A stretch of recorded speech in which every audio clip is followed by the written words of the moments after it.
మూడు రంగుల జెండా బట్టి సింగమోలే కదిలినాడు అగ్గరో కాంగ్రెస్ సూర్యుడు మన రేవంతన్న నిగ్గదీసి అడిగే మనగాడు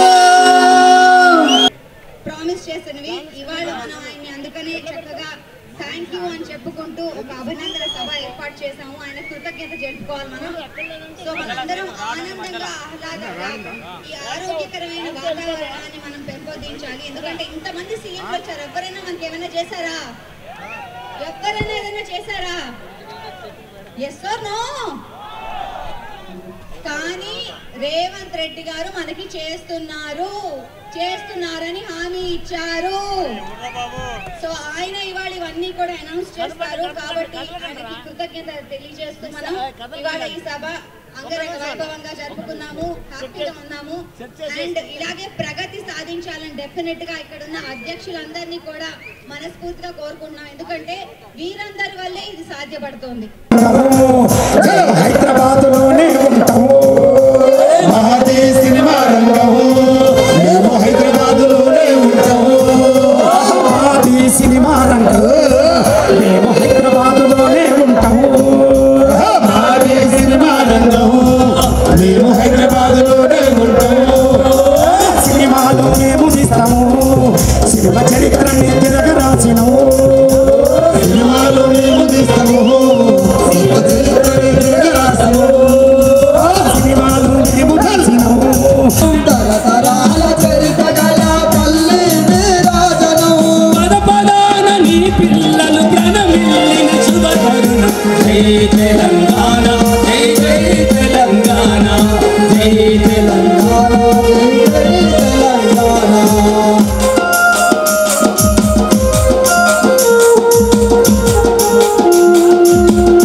ఏర్పాటు చేసిన విధానం కోసం వారు తప్పనిసరిగా ఎంత వర్షం పడ్డా నేను వస్తానని చెప్పేసి వారు బయలుదేరారు. కాబట్టి అందరూ కూడా ఈ వర్షం కూడా మనం ఒక వర్షం సీను షూటింగ్ చేస్తున్నాం అనుకుని అందరూ కూడా ఆశీర్లు కావాల్సిందిగా కోరుతున్నాం. అది ఇన్స్పిరేషన్. మనకి వర్షాలు ఏమీ లెక్క చేయవు. మనం రోజు కూడా షూటింగ్లో 12 గంటలు తడిసి మనం షూటింగ్ చేస్తాం. కాబట్టి కార్మికులు అందరూ కూడా ఆ స్టేడియం లోపల కూడా అందరూ కూడా బయటికి రావాలి. ప్లీజ్ 5 నిమిషాల్లో మన ముందుకు వస్తున్నారు.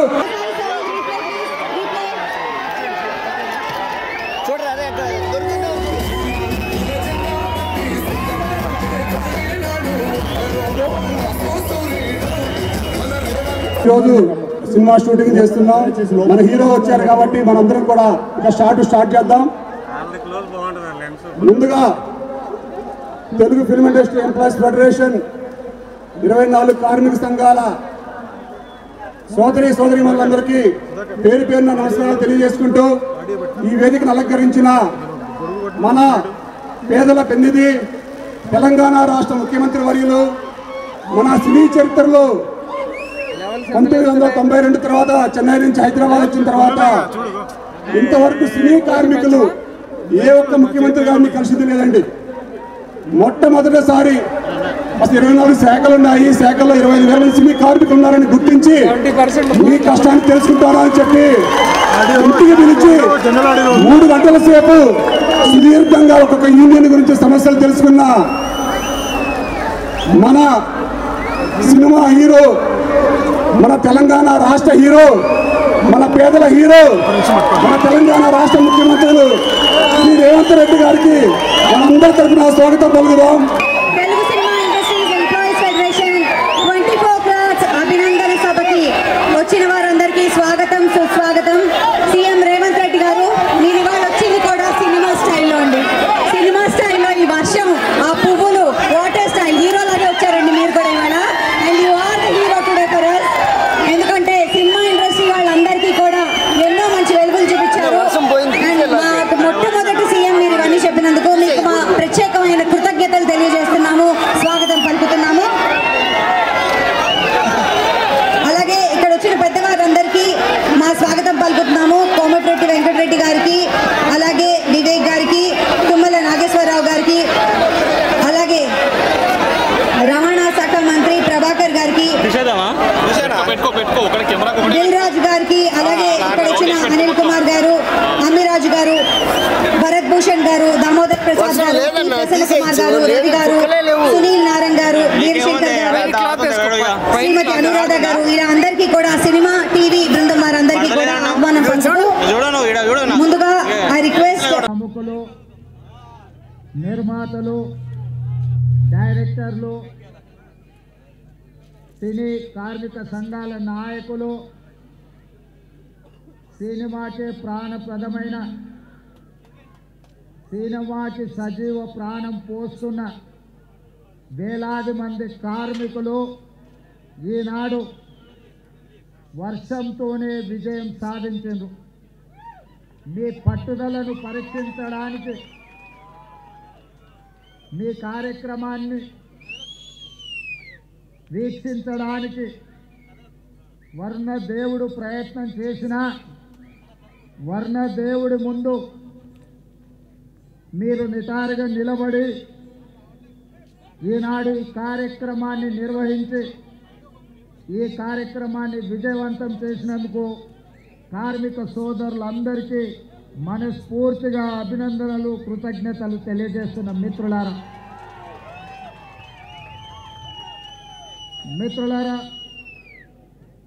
ఒకనాడు తెలుగు పరిశ్రమ అంటే మదరాసి అని పిలిచే సందర్భంలో తెలుగు పరిశ్రమని ప్రోత్సహించాలి, తెలుగు పరిశ్రమను 400 సంవత్సరాల చరిత్ర కలిగిన ఈ హైదరాబాదు నగరానికి తరలించాలి, మిమ్మల్ని అందరినీ హక్కును చేర్చుకొని గుండెల్లో పెట్టి చూసుకోవాలని ఆనాటి ముఖ్యమంత్రి డాక్టర్ మర్రి చెన్నారెడ్డి గారు తీవ్రమైన కృషి చేసి ఆనాటి సినిమా దిగ్గజాలైన అన్న నందమూరి తారక రామారావు గారిని, అక్కినేని నాగేశ్వరరావు గారిని, నటశేఖర కృష్ణను, దర్శకేంద్రుడైన రాఘవేంద్రరావు గారిని, దాసరి నారాయణరావు గారిని, కార్మికులకు కన్న తండ్రిగా మీ సమస్యల్ని పరిష్కరించే దాసరి నారాయణరావు గారిని లాంటి వాళ్ళని అందరినీ ఆనాడు ప్రభుత్వం సంప్రదించి హైదరాబాదు నగరానికి తరలి రావడానికి వారు ప్రయత్నం చేసింది. కొద్దిగా హైదరాబాదు నగరానికి తరలి వస్తున్నప్పుడు ఫిలిం నగర్ ప్రాంతాన్ని మీకు కేటాయించడమే కాదు, ఆనాడు పెద్దలకు స్థలాన్ని కేటాయించి పెద్దలందరికీ కొంత సౌలభ్యాన్ని కల్పించిన సందర్భంలో డాక్టర్ ప్రభాకర్ రెడ్డి గారు కార్మికుల యొక్క ఆత్మబంధు ఈనాడు చిత్రపురి కాలనీ వెలిసిందంటే ఇక్కడున్న కార్మిక సోదరులకు ఎంతమందికి తెలుసో తెలియదో నాకు తెలీదు, కానీ నేను చిత్ర పరిశ్రమ హైదరాబాదు నగరానికి తరలి వచ్చిన విధానాన్ని గమనించినప్పుడు డాక్టర్ ప్రభాకర్ రెడ్డి గారు సినీ కార్మికుల కోసం మణికొండలో తన సొంత స్థలాన్ని 10 ఎకరాలను కార్మికులకు దానం చేసి కార్మిక సోదరులను ఆదుకోవడానికి తన కష్టార్జితమైన 10 ఎకరాల భూమిని డాక్టర్ ప్రభాకర్ రెడ్డి గారు కార్మికుల కోసం ఇవ్వడం జరిగింది. ఆ తర్వాత అంజయ్య గారు, అదేవిధంగా కోట్ల విజయభాస్కర్ రెడ్డి గారు చిత్రపురి కాలనీ కోసం 67 ఎకరాల స్థలాన్ని కేటాయించి సినీ కార్మికుల కోసం చిత్రపురి కాలనీని నిర్మించి ఈనాడు చిత్రపురి కాలనీకి ప్రపంచ స్థాయిలో గుర్తింపు రావడానికి ఆనాడు ఈ పెద్దలందరూ కృషి చేసింది. ఇదే కాదు, ఈనాడు ప్రపంచ స్థాయి సినిమాలను నిర్మిస్తున్న ఈనాడు వేదికలైన రామనాయుడు స్టూడియో కావచ్చు, పద్మాలయ స్టూడియో కావచ్చు, అన్నపూర్ణ స్టూడియో కావచ్చు, ఇలా ఈ స్టూడియోలకు కూడా చిత్ర పరిశ్రమను ప్రోత్సహించాలన్న ఆలోచనతోటి ఆనాడు అత్యంత చౌకగా ఆనాటి ప్రభుత్వం సినీ పరిశ్రమ పెద్దలకు స్టూడియోల కోసం స్థలాలను కేటాయించడం జరిగింది. ఆ విధంగా ప్రారంభమైన తెలుగు చిత్ర పరిశ్రమ ప్రోత్సహించాలన్న ఆలోచనతోటి 1964లో ఆనాటి ప్రభుత్వం, కాంగ్రెస్ ప్రభుత్వం కార్మికులను గుర్తించాలి, సినీ పరిశ్రమలో ఉండే పెద్దల్ని గుర్తించాలి అని 1964లో నంది అవార్డు ప్రదానోత్సవ కార్యక్రమాన్ని ఏర్పాటు చేసి నేటికి 60 సంవత్సరాలు పూర్తి చేసుకున్నాం. మీ టాలెంట్ను, మీ శ్రమను మీరు మర్చిపోవాలంటే కళాకారులు నగదు బహుమతులకి సంతోషపడరు. కళాకారులు మీరు కొట్టే చప్పట్లకు, మీకు కప్పే దుప్పట్లకు సంతోషపడతారు. ఎంత సంపాదించడమని కాదు, ప్రేక్షకులు మీ యొక్క ప్రయత్నాన్ని చూసి, ప్రేక్షకులు కొట్టే చప్పట్లను, సన్మానం చేసే వాళ్ళు కప్పే దుప్పట్లను చూసి సినీ కార్మికులు సంతోషపడి వాళ్ళ కష్టాన్ని మర్చిపోయి రాత్రి పగళ్ళు హీరోలు కానీ, పెద్ద డైరెక్టర్లు కానీ, ప్రముఖ నటులు షూటింగ్ స్థలానికి నిదానంగా వచ్చినా, ఒకవేళ ఉదయం 9 గంటలకు వాళ్ళకి షూటింగ్ ఉంటే 5 గంటలకే ఇంట్లో లేచి కన్న పిల్లల్ని కూడా వదిలేసి షూటింగ్ లొకేషన్కి బయలుదేరే కార్మికులు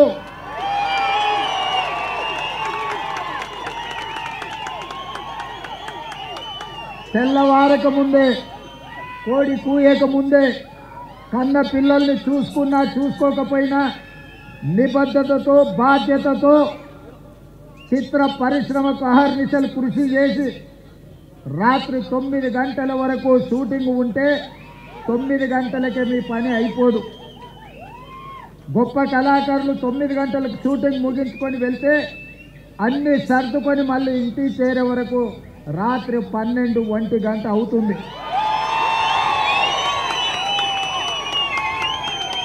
నాకు తెలిసి కొంతమంది తల్లిదండ్రులు వాళ్ళ పిల్లలు బాల్య వ్యవస్థలో ఉన్నప్పుడు తండ్రులను ఒకసారి గుర్తుపట్టని పరిస్థితులు, వాళ్ళు మేల్కొన్నప్పుడు మీరు పనిలో ఉంటారు, వాళ్ళు నిద్రపోతున్నప్పుడు మీరు ఇంటికి వస్తుంటారు. మీ శ్రమ, మీ కష్టం నాకు తెలుసు. మీరు పడుతున్న ఇబ్బందులు, ఈరోజు నాకు హోదా ఉండొచ్చు, దేవుడు గొప్ప అవకాశం ఇచ్చుండొచ్చు ముఖ్యమంత్రిగా, కానీ కార్మికుల యొక్క కష్టాలు తెలియనంతగా అధికారం నా కళ్ళు మూసుకుపోలేదు. అధికారంతో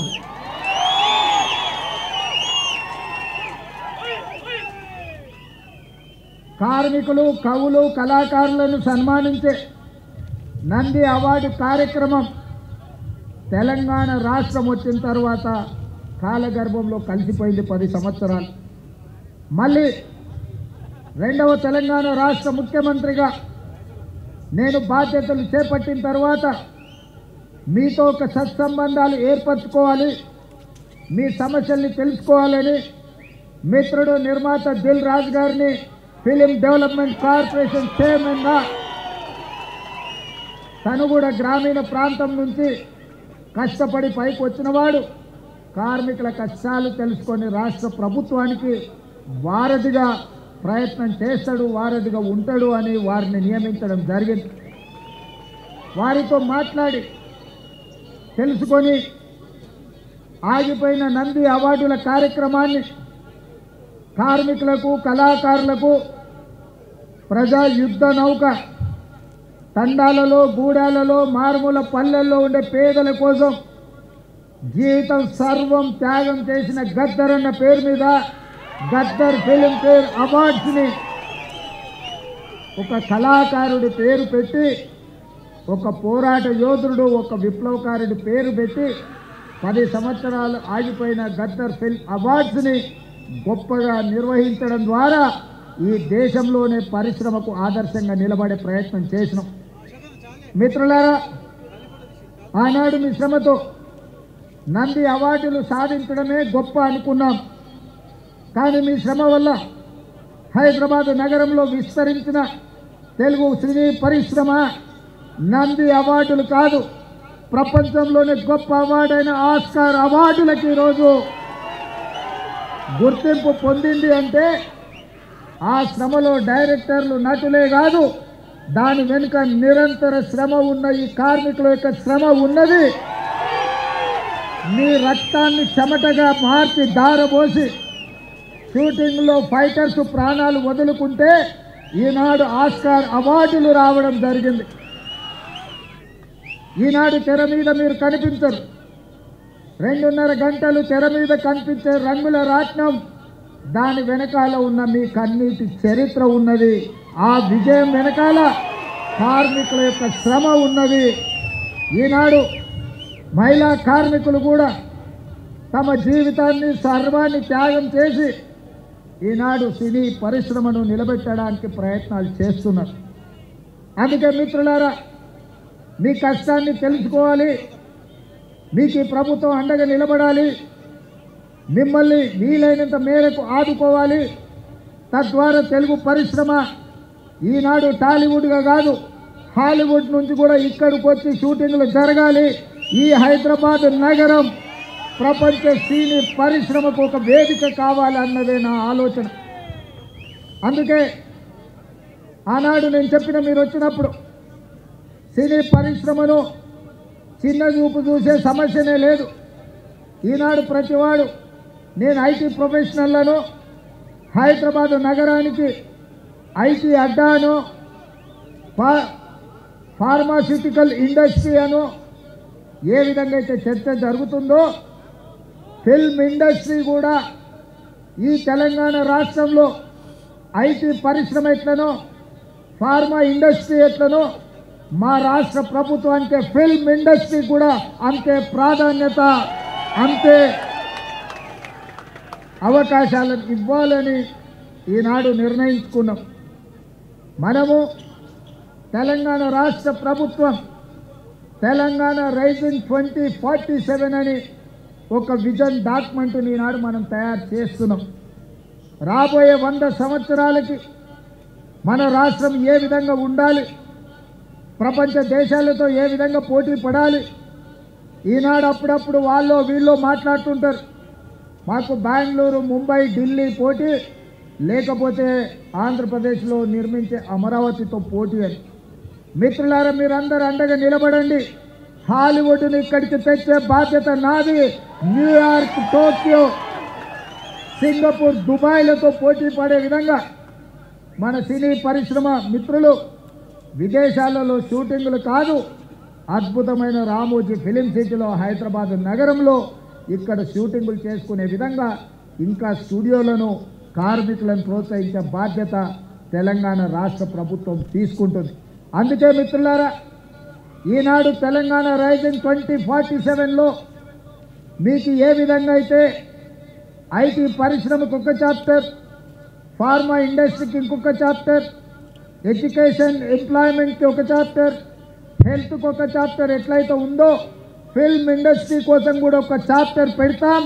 ఫిల్మ్ ఇండస్ట్రీని అభివృద్ధి చేసి ఈనాడు కొత్తగా మనం నిర్మించుకోబోయే శంషాబాద్ ఎయిర్పోర్ట్ కూతవేటు దూరంలో 30,000 ఎకరాలలో భారత్ ఫ్యూచర్ సిటీని నిర్మించుకోబోతున్నాం. మనం ఏ విధంగా అయితే హైదరాబాద్లో చిత్రపురి కాలనీ, ఫిలిం నగర్, కృష్ణానగర్ వెలిసినాయో, ఖచ్చితంగా మీకందరికీ భారత్ ఫ్యూచర్ సిటీలో మీ పాత్రను మీకు అవసరమైన మీ అన్ని విధాలుగా ఆదుకొని అక్కడ మీరు ఉండే విధంగా చర్యలు చేపడతానని చెప్పి ఈ సందర్భంగా మీకు అందరికీ తెలియజేస్తున్నా.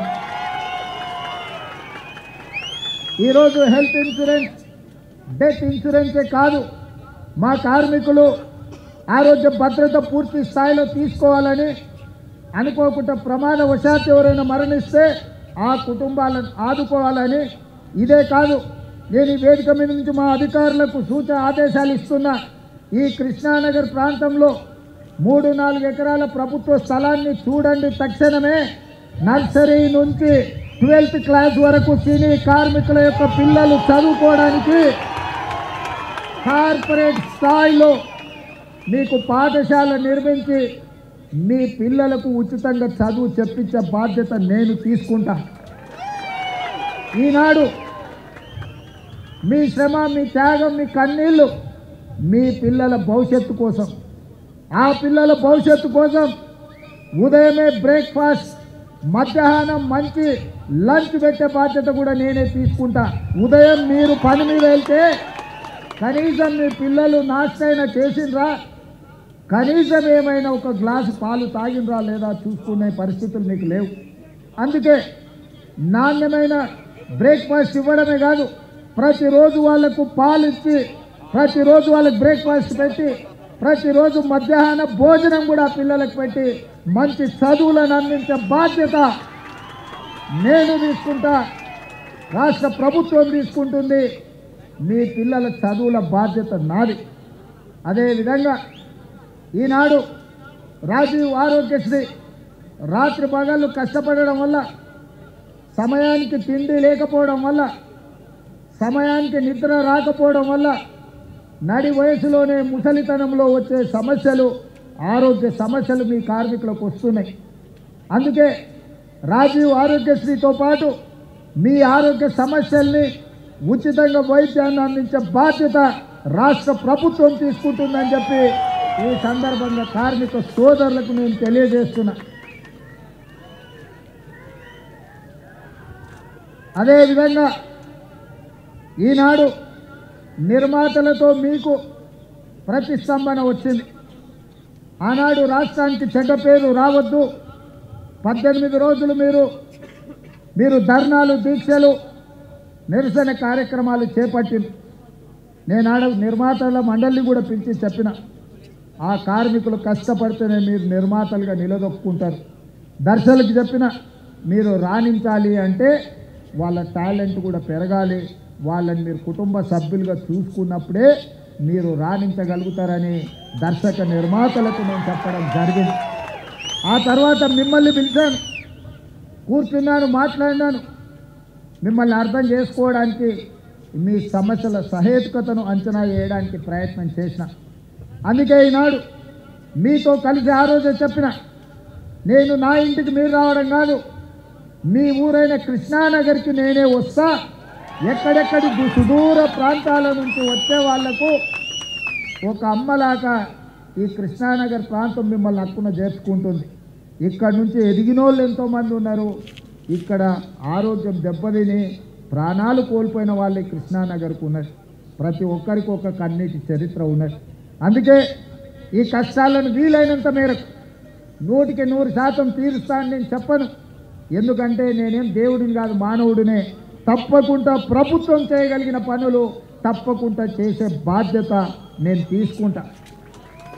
అదేవిధంగా వేదిక మీద ఉన్న మిత్రులకు, మీ సంఘ నాయకులకు సూచన చేస్తున్నా, కార్మికుల కోసం ఒక వెల్ఫేర్ ఫండ్, ఒక వెల్ఫేర్ కోసం ఒక వ్యవస్థను ఏర్పాటు చేసుకోండి. దానికి రాష్ట్ర ప్రభుత్వం నుంచి అప్ ఫ్రంట్గా 10 కోట్ల రూపాయలు ఆ వెల్ఫేర్ ఫండ్ కింద నేను డిపాజిట్ చేస్తా.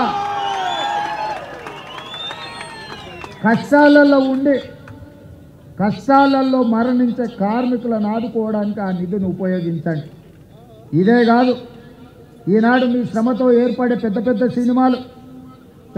సినిమా నిర్మాతలు, హీరోలు వాళ్ళ సినిమాల టికెట్ల ధరలు పెంచడానికి నా దగ్గరికి వస్తుంటారు. నేను నిర్మాతలకు చెప్పిన, మరి పెంచిన దాంట్లో కొంతైనా కార్మికులకు వాటా ఉండాలి కదా అని. రాష్ట్ర ప్రభుత్వం సినిమా టికెట్ల ధరలు పెంచితే హీరోలకు ఆదాయం వస్తుంది, నిర్మాతలకు ఆదాయం వస్తుంది, కార్మికులకు మాత్రం ఒక్క రూపాయి కూడా అదనంగా రావడం లేదు. అందుకే ఈ వేదిక మీద నుంచి మీకు మాట ఇస్తున్నా, ఆ ఆదాయంలో 20% కార్మికులకు ఇస్తేనే రాష్ట్ర ప్రభుత్వం జీవో ఇస్తుంది. మీ శ్రమతో సంపాదించే ప్రతి రూపాయిలో మీకు వాటా ఉండాలి, మీకు భాగస్వామ్యం ఉండాలి. ఈ వేదిక మీద నుంచి మా అధికారులకు నేను ఆదేశాలు ఇస్తున్నా, రేపటి భవిష్యత్తులో ఎంత పెద్ద నిర్మాత అయినా, ఎంత ఇన్ఫ్లుయెన్షియల్ పర్సన్ అయినా రాష్ట్ర ప్రభుత్వం అదనంగా టికెట్ల ధరలు పెంచితే వచ్చే ఆదాయంలో 20% నా కార్మిక సోదరుల కుటుంబాలకు వెల్ఫేర్ ఫండ్ కింద వాళ్ళకు ఆ నగదు బదిలీ జరిగితేనే, ఆ ఒప్పందం ప్రకారమే మా రాష్ట్ర ప్రభుత్వం జీవో ఇస్తుంది. ఈ నిబంధనలు నేను సవరిస్తానని చెప్పి ఈ సందర్భంగా కార్మిక సోదరులకు నేను మాట ఇస్తున్నా. ఎందుకంటే మీ శ్రమతోనే మీ కష్టంతోనే ఈనాడు సినిమా గొప్పగా రాణిస్తుందంటే, మరి ఆ సినిమాకి అత్యధికంగా కనక వర్షం కురుస్తుందంటే మీ శ్రమ ఉన్నది కాబట్టి అందులో మీకు భాగస్వామ్యం ఉండాలనేది నా ఆలోచన. మిత్రులారా, ఇవాళ కొన్ని ఇంతకుముందు మా సోదరులు చెప్పిండ్రు, సార్ మాకు ఇళ్ళ గురించి ఏదైనా చూడాలని. తప్పకుండా ఈ కార్మికుల కోసం ఏం అవకాశాలు ఉన్నాయో నేను ఇంకా పరిశీలించలేదు. తప్పకుండా మీ ఇళ్ళ కోసం ఏం సహాయం చేయగలనో నేను ఒకసారి అంచనా వేసుకున్న తర్వాత మీ 24 క్రాఫ్ట్స్ అసోసియేషన్ నాయకులను పిలిచి వాళ్ళతో మాట్లాడి మీ సమస్యను పరిష్కరించే విధంగా తప్పకుండా ఈ పరిష్కారం చూపిస్తా. అదేవిధంగా మీ అసోసియేషన్కి భవన్ లేదని కూడా నా దృష్టికి వచ్చింది. మరి కార్మిక సంఘాల నాయకులు వాళ్ళు చెప్పాలి, ఖచ్చితంగా దానికోసం కొంత స్థలాన్ని కేటాయించి నిర్మించుకోవడానికి అవసరమైన ఆర్థిక సహాయాన్ని కూడా రాష్ట్ర ప్రభుత్వం తరఫున చేసే బాధ్యత నేను తీసుకుంటాను. అదేవిధంగా ఫైటర్స్కి సినీ కార్మికుల యొక్క ప్రాక్టీస్కి కొంత స్థలం కేటాయిస్తే బాగుంటుంది అని ఇంకొంతమంది చెప్పారు. తప్పకుండా మీ సూచనను పరిగణలోకి తీసుకొని ఈనాడు మనం నిర్మించుకోబోయే భారత్ ఫ్యూచర్ సిటీలో మీకు కావలసిన వసతులను ఏర్పాటు చేయడానికి రాష్ట్ర ప్రభుత్వం నిర్ణయం తీసుకుంటుంది. అందుకే మిత్రులారా, ఈనాడు ముఖ్యమంత్రిగా కాదు, మీ కుటుంబ సభ్యుడిగా నేను ఇక్కడికి వచ్చిన. ఈ ప్రాంతంలో ఉండే సినీ కార్మికుల యొక్క సమస్యల్ని తప్పకుండా రాష్ట్రం ప్రభుత్వం పరిష్కరిస్తుంది. మీ సంఘ నాయకులు చెప్పిండ్రు 10 సంవత్సరాలలో మేము ఏనాడు కూడా ముఖ్యమంత్రి గారిని కలవలేదు అని. ఈనాడే కాదు, ఏనాడైనా మీకు అవసరమైనప్పుడు, మీకు ఆపద ఉన్నప్పుడు మీ సోదరుడు రేవంత్ రెడ్డి తెలంగాణ ముఖ్యమంత్రి మీకు అండగా నిలబడతాడని ఒక్క అంశాన్ని మీరు గుర్తుపెట్టుకోండి. మహాభారతంలో చాలా గొప్ప గొప్ప క్యారెక్టర్స్ ఉన్నాయి, కానీ నాకు నచ్చిన క్యారెక్టర్ కర్ణుడు. ప్రాణం పోయినా మిత్రుల కోసం నిలబడ్డా, తెలుసు ప్రాణం పోతుందని, కానీ మిత్ర ధర్మాన్ని ఉల్లంఘించకుండా ఆనాడు కర్ణుడు ప్రాణాలను సైతం వదిలేండు. అందుకే ఈనాడు కూడా చరిత్రలో కర్ణుడి యొక్క త్యాగం గురించి మనం మాట్లాడుకుంటాం. అందుకే ఇవాళ చెప్తున్న మిత్రుడుగా మిత్ర ధర్మాన్ని, మీ సమస్యలు పరిష్కరించే బాధ్యత నాది. మీకు అండగా నిలబడతా, మీ సమస్యల్ని పరిష్కరిస్తా. మీకందరికీ తెలుసు, నిర్ణయం తీసుకోనంతసేపు నేను ఆలోచన చేస్తా, నిర్ణయం తీసుకున్న తర్వాత అమలు చేస్తే ఇంకా ఆలోచన చేయను. ఈనాడు మీకు అండగా నిలబడాలనే నిర్ణయం తెలంగాణ రాష్ట్ర ప్రభుత్వం తీసుకున్నది. ఖచ్చితంగా కార్మికులకు సహేతుకమైన సమస్యల్ని పరిష్కరించి రాష్ట్ర ప్రభుత్వం వైపు నుంచి మీకు అండగా నిలబడి మిమ్మల్ని ఆదుకునే బాధ్యత తెలంగాణ రాష్ట్ర ప్రభుత్వం తీసుకుంటుంది. ఇంకా ఏమైనా సమస్యలు ఉన్నా నవంబర్ చివరికి మళ్ళీ మిమ్మల్ని అందరినీ పిలుస్తా, మీ సంఘాల నాయకులని కలుస్తా. నవంబర్ చివరి వారంలో మీతో కూర్చుంటా. డిసెంబర్ 9 నాడు 2వ సంవత్సరం తెలంగాణ రాష్ట్ర ప్రభుత్వం ఏర్పాటు చేసి ఉత్సవాలు జరుపుకోబోతున్నాం. డిసెంబర్ 9 నాడు మీకు ఏమేమి చెయ్యబోతున్నామో ఆనాడు స్పష్టంగా ప్రభుత్వం ఆదేశాలు ఇస్తుంది. ఈ 2 నెలల్లో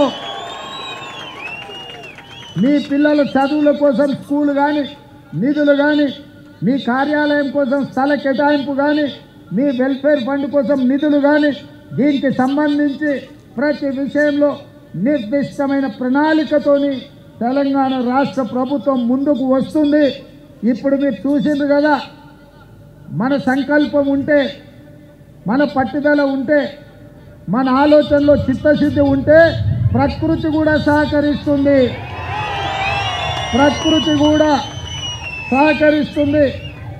ఇప్పటి వరకు ఉరుములు ఉరిమి వర్షం కురిసినా ఈనాడు మీరు, మేము, మనము మాట్లాడుకునే సందర్భంలో వర్ణ దేవుడు కూడా మనకు సహకరించి ఒక ప్రశాంతమైన వాతావరణాన్ని కల్పించి కార్మికుల యొక్క కష్టాలను పరిష్కరించడానికి తెలంగాణ రాష్ట్ర ప్రభుత్వం వస్తే వరుణ దేవుడే సహకరించుండు. ఇంతకంటే గొప్ప సన్నివేశం ఏ సినిమాలో అయినా ఉంటుందా? అందుకే మిత్రులారా, ఇవాళ మీ అందరి పక్షాన మీకు అండగా నిలబడడానికి ఇక్కడికి వచ్చిన, ఇక్కడి నుంచే మీ సమస్యల్ని పరిష్కరించే బాధ్యత నాది. మీ సంఘాల నాయకులతో పాటు ఈ కార్యక్రమాన్ని ఏర్పాటు చేసి ఈ వేదిక మీద ఉన్న పెద్దలకు, ముఖ్యంగా సాయంత్రం పిల్లలు స్కూల్ నుంచి వచ్చి పిల్లలకు సాయంత్రం వండి పెట్టాలన్న కార్యక్రమాన్ని కూడా మా అక్కలు, మా సోదరిమణులు, ఇంకొంతమంది ఈటీవీ మా టీవీ సీరియళ్ళను కూడా పక్కన పెట్టి ఈరోజు ఇక్కడికి వచ్చి ఈ కార్యక్రమంలో పాల్గొన్నందుకు మనస్ఫూర్తిగా మీ అందరికీ ధన్యవాదాలు, కృతజ్ఞత తెలియజేస్తూ మళ్ళొక్కసారి మీకు మాట ఇస్తున్నా, మీ సమస్యల్ని పరిష్కరించే బాధ్యత నాది. మిమ్మల్ని ఆదుకొని మొత్తం దేశ సినీ పరిశ్రమలకే, అది బాలీవుడ్ కావచ్చు, కోలీవుడ్ కావచ్చు, లేకపోతే తమిళనాడులో ఉండే ఫిల్మ్ ఇండస్ట్రీ కావచ్చు, ఏదైనా తెలుగు ఫిల్మ్ ఇండస్ట్రీ నుంచే నేర్చుకోవాలి, అందరికీ ఆదర్శంగా నిలబడే విధంగా మీ సమస్యల్ని పరిష్కరించే బాధ్యత నేను తీసుకుంటున్నాను తెలియజేస్తూ మీ అందరి దగ్గర సెలవు తీసుకుంటున్న ధన్యవాదాలు మిత్రులారా.